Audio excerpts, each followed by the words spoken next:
Have you ever felt like you're watching your life from outside yourself? Like you're playing a character in a movie you never auditioned for? Most people call this feeling crazy. But what if this isn't madness at all? What if it's the first crack in the shell of who you thought you were?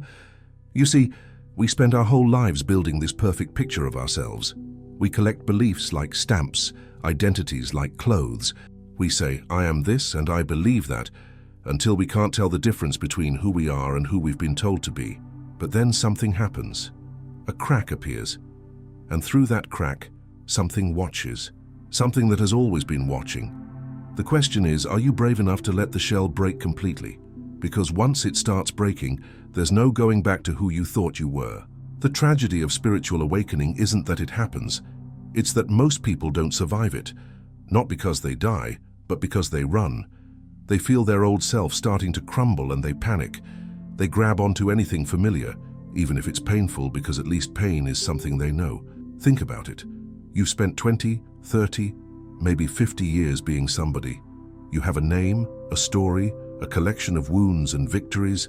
You know exactly who you are when you wake up in the morning. Then one day you don't. One day you wake up and nothing makes sense anymore.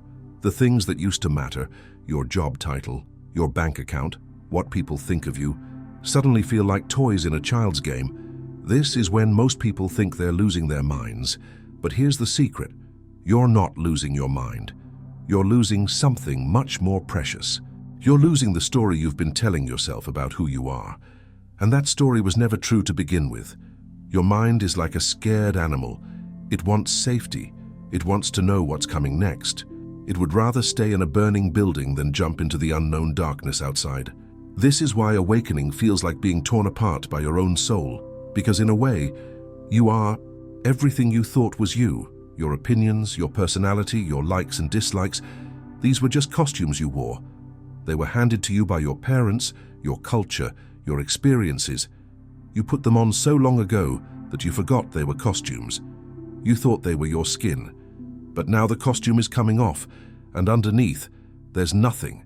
Not nothing as in emptiness, but nothing as in no thing, no fixed thing, no solid identity. Just pure awareness, watching, being. And this terrifies the part of you that needs to be somebody. If I'm not who I thought I was, your mind screams, then who am I? And the answer is so simple it breaks you. You are the one asking the question. You are the awareness behind the thoughts, not the thoughts themselves. To wake up spiritually is to become a traitor. You betray everything and everyone who knew the old you. You betray your past, your story, your carefully constructed identity. You even betray your old gods, whether they were success, love, money, or actual religious figures. The things that used to fill you with meaning now feel hollow.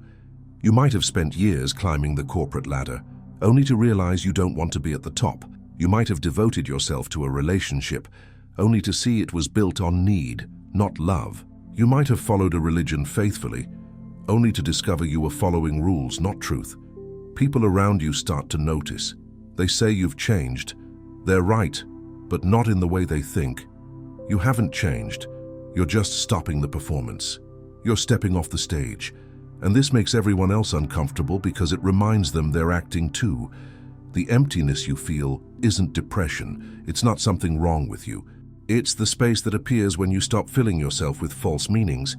It's like cleaning out a room that's been stuffed with junk for years. At first, it looks empty, but that's because you haven't yet seen what the room really is. Here's where it gets really twisted. The spiritual marketplace and all those gurus and teachers and books, they sell awakening like it's a product. They promise peace, bliss, enlightenment. They make it sound like you're going to gain something wonderful, but they don't tell you the truth. The truth is, awakening isn't about gaining anything. It's about losing everything you're not. It's not addition, it's subtraction. You don't become enlightened, you stop being confused.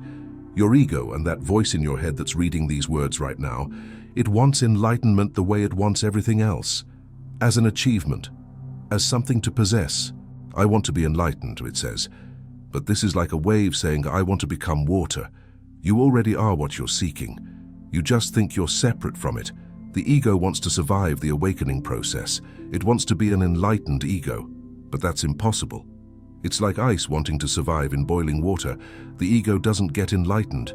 The ego dissolves, and that's exactly what it's afraid of. Every ounce of suffering in the awakening process comes from one thing: resistance. It's not the process that hurts, it's the fighting against it. It's like you're in a river, and instead of flowing with the current, you're trying to swim upstream. You're exhausting yourself trying to hold onto the banks, to stay in one place, to remain who you were. But the river doesn't care about your fear. It's going to carry you whether you fight or not. The only choice you have is whether you'll arrive at the ocean exhausted and half drowned, or whether you'll float on your back and watch the sky change above you. The collapse happening inside you isn't punishment. It's not the universe being cruel. It's grace. It's life trying to show you what you really are. But grace doesn't always feel good. Sometimes grace feels like everything you love is being taken away. Because it is. Everything you thought you loved, it wasn't real love. It was attachment, it was need, it was fear dressed up as love. When you stop fighting, something miraculous happens. The chaos doesn't stop, but it stops being chaos. It becomes music. The confusion doesn't end, but it stops being confusing. It becomes clarity. The fall doesn't slow down, but it stops being a fall. It becomes flight. Behind all your thoughts, behind all your emotions, behind everything you think you are, something watches. It's always been watching. When you were 5 years old, it watched. When you were heartbroken at 20, it watched. Right now, as you read these words, it watches. This watcher never changes. It never ages. It never gets hurt. It's like the movie screen that remains unaffected by the movie playing on it. Fires can rage on the screen, but the screen doesn't burn. People can die on the screen, but the screen remains. This is what you really are. Not John or Sarah or whoever you think you are. You are the awareness that knows John or Sarah. You are the consciousness that experiences being human, but you are not the human. You are what remains when everything else falls away. The awakening process is just this. The false self collapses so the true self can finally be seen. It's not that the true self appears. It was always there. It's that all the noise finally gets quiet enough for you to notice what was always present. You realize you've been looking for yourself in all the wrong places. You've been looking in achievements, in relationships, in experiences. But you are the one doing the looking. You can't find yourself because you are yourself. It's like an eye trying to see itself, or a knife trying to cut itself. Modern spirituality has turned enlightenment into another goal to achieve, another mountain to climb, another trophy for the shelf. People collect spiritual experiences like coins. They compare their meditations, their insights, their teachers. They want to win at awakening. But awakening isn't a game you can win. It's not a destination you can reach. It's not even a state you can maintain. It's simply seeing what's always been true. It's recognizing what you've always been. Think about it this way. When you wake up from a dream at night, do you achieve waking? Do you accomplish consciousness? No, you simply stop dreaming. The waking state was always there, waiting. The dream was the addition, not the waking. The same is true of spiritual awakening. You don't achieve enlightenment. You stop achieving altogether. You stop trying to be somebody special. You stop trying to get somewhere else. You realize that here is the only place that exists, and now is the only time that's real. The ego can't survive this realization. It needs future to exist. It needs past to have an identity. It needs problems to solve and goals to achieve. Without these things, it simply dissolves. And this dissolution is what it fears more than death, because at least in death, it imagines it will be remembered as something. In awakening, it's seen as nothing at all. A seed must break for the tree to grow. This isn't philosophy, it's physics. The hard shell that protected the seed becomes the prison that must be escaped. What kept it safe now keeps it small. The breaking isn't tragedy, it's birth. You are that seed. Everything that protected you, your beliefs, your identity, your ego, these shells must break, and it hurts. Of course it hurts. Have you ever watched a butterfly emerge from a cocoon? It's violent, it's messy, it looks like death, but it's not death. It's transformation. Your old self fights to survive. It should. That's its job. It throws up every fear, every doubt, every reason why you should stop this process and go back to sleep. It reminds you of everyone who needs you to stay the same. It warns you about everything you'll lose. And it's right. You will lose everything. Everything that isn't real. Everything that was borrowed, inherited, assumed. Everything that was keeping you small. The question is, what's on the other side of that loss? Here's what they don't tell you. On the other side of the fall is flight. But you can't know this while you're falling. You can't believe it. You can only surrender to it. You can only let gravity do its work and trust that wings you didn't know you had will remember how to open. After the collapse, after the falling, after everything you thought you were has dissolved, something extraordinary happens. You realize you were never separate from anything. The boundary between you and the world dissolves, not in some mystical, abstract way, but in direct, immediate experience.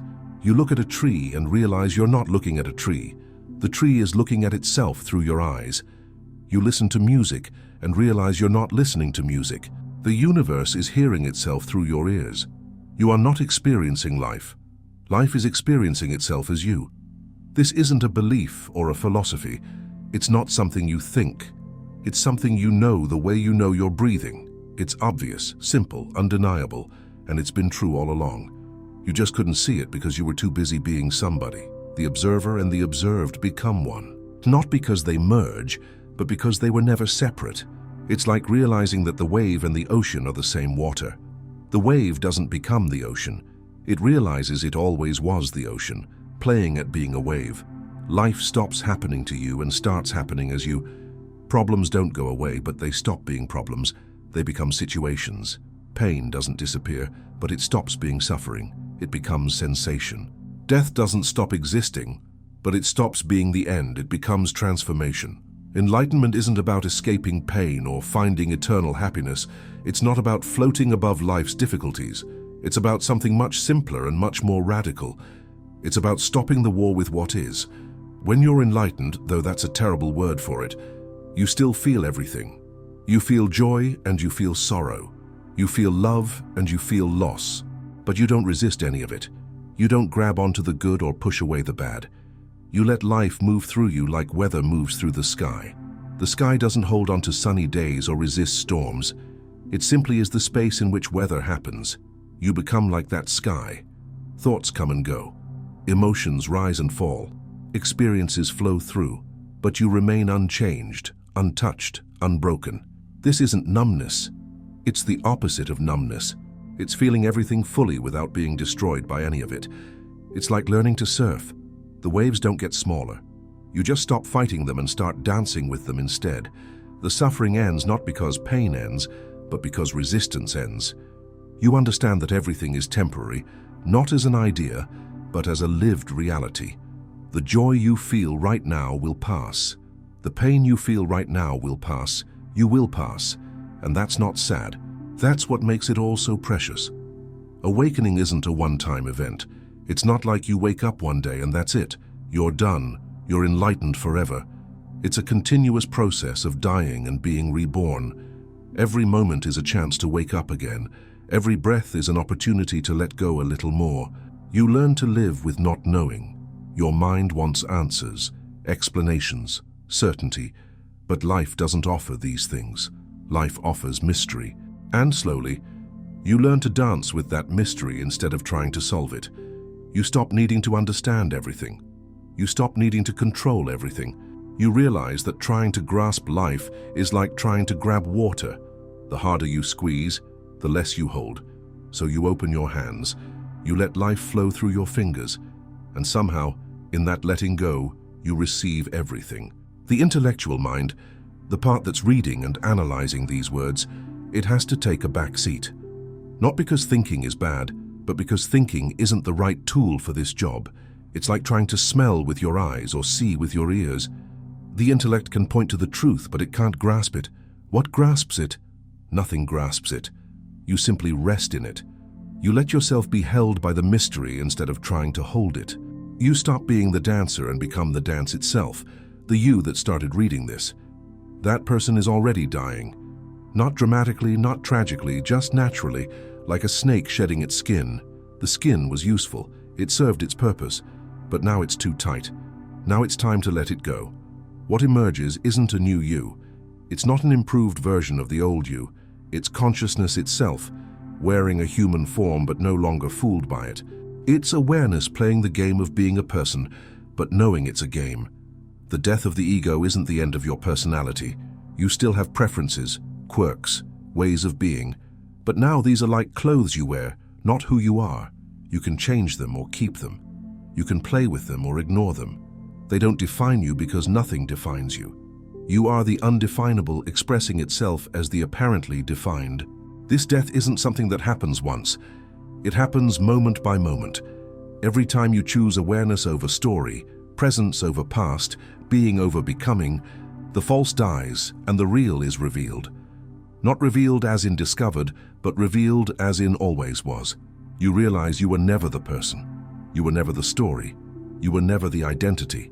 You were always the awakening itself, pretending to be asleep.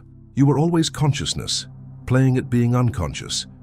You were always free, imagining yourself in chains. So here we are.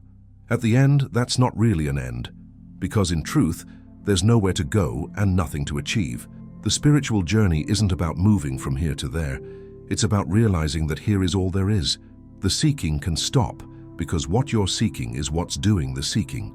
If these words have stirred something in you, if you feel that crack in the shell getting wider, know this: you're not going crazy. You're going sane. The world might tell you otherwise, but the world is still sleeping. Let it sleep. Your job isn't to wake others. Your job is to wake up, and that job is already done. You just have to notice it. If this resonates, subscribe to explore more. Like this video if it spoke to that something watching behind your eyes. But more importantly, stop looking for yourself in channels and videos and teachings. You are what's watching all of it. You always have been.